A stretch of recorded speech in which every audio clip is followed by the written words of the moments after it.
What's happening, everybody? It's Grand Prix GP02 here, coming to you on a wet, wild, and soggy morning out here in the woods just outside of Spring, Texas.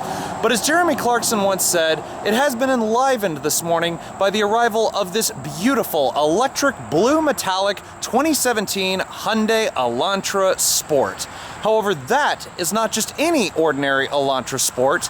That one is mine.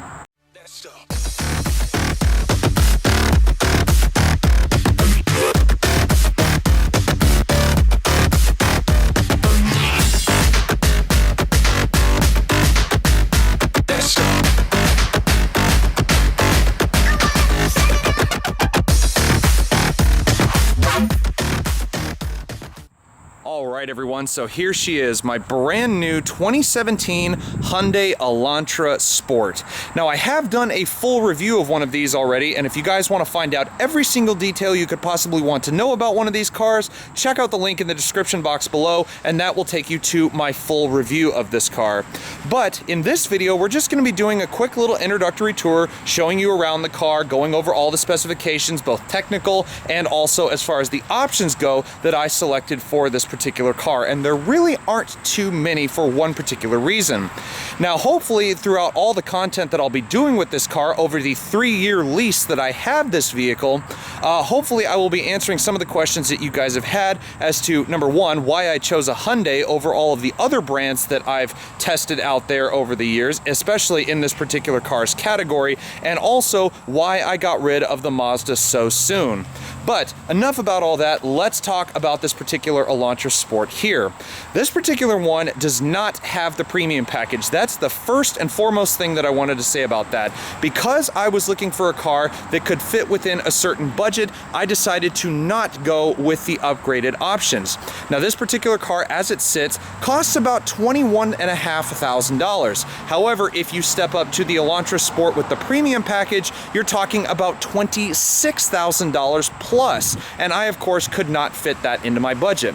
However, one of the things that attracted me to this car is the amount of options that Hyundai offers as standard. So here at the front, we have standard automatic high-intensity discharge projector headlights, LED daytime running lights. We of course have the aggressive front body kit that the Elantra Sport has now been known for. That includes the gloss black grille treatment. You also have the matte silver grille slots. And also one funny note that I didn't actually mention in the review is why this area here is actually closed off. It's because of course, driving along the highway, you can get stones and all kinds of debris thrown at the front of your car. And not only does this protect like the core support, as you can see the foam insert back there behind it, but it also basically protects your radiator and your intercooler from catching a rock or a stone and ultimately becoming damaged. So like I said, this car here is dressed in the electric blue metallic, and this is a color that I have wanted to have on my car for a while. Now this car is available in I think about 7 or 8 different colors, and some of the ones that are out there are pretty plain. You have dark lakeside blue, which is like a navy blue. You have black, white, silver. You have a dark gray. You have a nice dark red, but I wanted something bright and vibrant, and when this one, being only the second one to arrive at Humble Hyundai, came onto the lot, I knew that I had to have it. Now Hyundai of course gave me the best deal on this car, giving me not only all of the lease cash and all of the offers available for this car already, but also giving me a lot more for my accident damaged Mazda than I possibly could have ever imagined. So I definitely would say that I came out on top on this one. Now also, as far as a few other features go, we do have the standard 18-inch machine-faced and painted alloy wheels. We have the enlarged rotors that are standard on the Sport model, 4-wheel disc brakes all the way around. This car, of course, has the standard independent rear suspension. You have LED taillights here, which some people say are kind of controversial because they have these new amber corner lenses on them, and the standard Elantras have just red and clear all the way across. They did rework the LED pieces on the inside, which is also nice. I have the proximity key keyless entry system and push button start, which also includes the hands-free smart trunk access, but since the car is unlocked right now, that of course is not activated. So we'll go ahead and just take a quick look inside. Now, black seems to be the only color that is available for the Elantra Sport's interior, but for good reason. So of course you have the extensively bolstered leather bucket seats with the Sport logo integrated into the upper part. I love the way these things are. They're super, super comfortable. I actually had my mom and my brother actually visit me only a day or so ago, and they absolutely loved the way the interior of this car felt. They said it was very, very comfortable. One of the downsides is that the ride is a little bit on the harsh side, being the fact it has a sport tuned suspension, but other than that, it's really not the worst thing in the world. You do have, of course, all your powered amenities. You have the sort of faux carbon fiber like trim here on the door.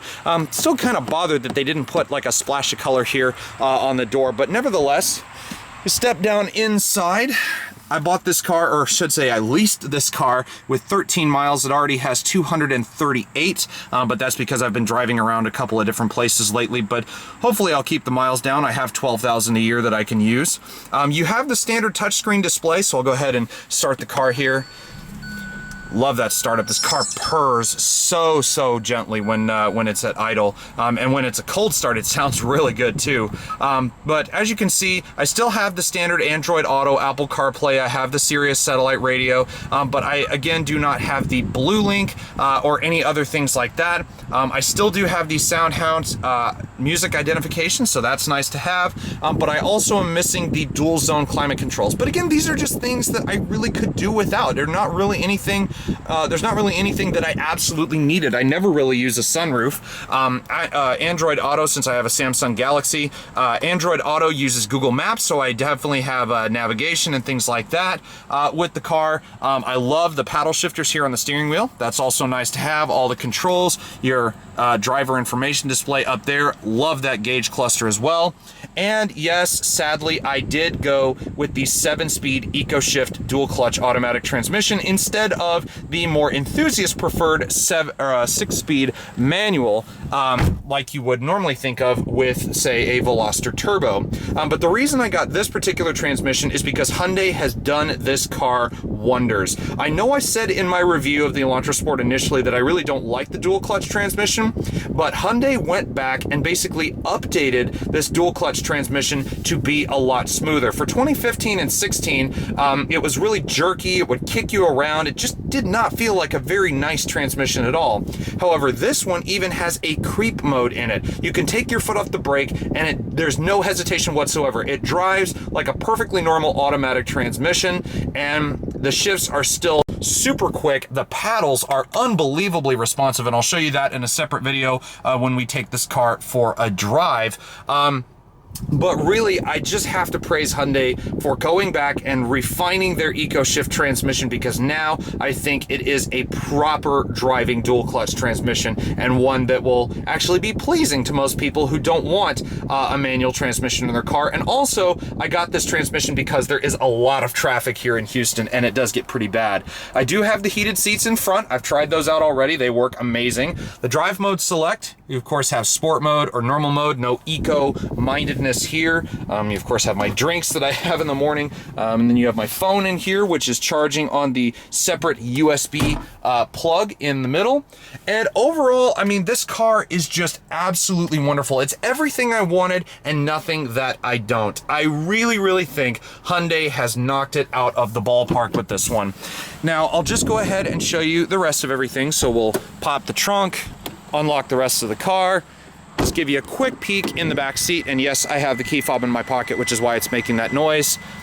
But as you can see, there's quite a lot of room in the back here, as I absolutely said before, and I'm 6'1", so I can easily fit here in the back. You got some nice cup holders, so that's nice to have. Then here in the trunk, you do have a pretty decent amount of space back here. I have some things I have to take to a friend, which is why I have some stuff here in the back. Also, my tripod. But I believe I said it was about 14 and a half cubic feet of space or so, and it definitely can fit quite a lot. I've had some pretty big stuff, pretty big things here in the back already, like a suitcase. I had a nice trunk, like a tote crate. I had that back here. So yeah, it definitely is very much accommodable. Now, in the end, let's talk technical specs, because like I said, this car, like I said in the review rather, this car shares the same engine as the new Veloster Turbo. 201 horsepower, 195 pound-feet of torque for my 1.6 liter turbocharged, intercooled, and direct fuel injected 4-cylinder engine. Now this is a huge departure from the 2-liter port injected 4-cylinder in the normal Elantra, and believe me, the engine makes all the difference with this car. You barely have to push on the gas and it is off to the races with this thing, and I absolutely love it. But there you go, guys, a quick little introductory video and a little bit of a walkthrough of some of the facts about the 2017 Hyundai Elantra Sport. Now, like I said, be sure to stay tuned to the channel because there will be a lot more content coming with this car on the in the future, including driving videos, top 5 things that I like and dislike, and so on and so forth, and who knows what will happen in the future. But again, guys, from out here north of Houston, Texas, this is Grand Prix GTP02 with my new 2017 Hyundai Elantra Sport, signing out until next time.